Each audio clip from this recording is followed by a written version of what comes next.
Hey guys, in this video I'm going to show you how to get Microsoft Teams for free on your PC or laptop.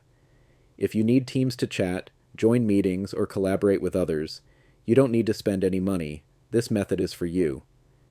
But first, hit that subscribe button down below. It really helps me out. Thanks. Now, open up a web browser, Chrome, Edge, Firefox, or whichever one you prefer.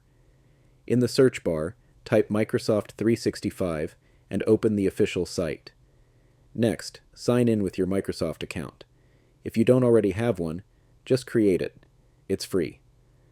Once you're logged in, you'll see all the Microsoft apps available online: Word, Excel, PowerPoint, and Teams. Click on Teams, and the free web-based version will open right in your browser.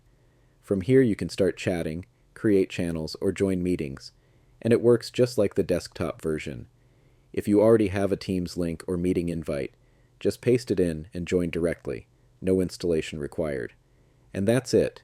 You now have Microsoft Teams running for free on your PC or laptop using Microsoft 365 Online. If this helped, don't forget to like the video and leave a comment if you have any questions. Thanks for watching, and I'll see you in the next one.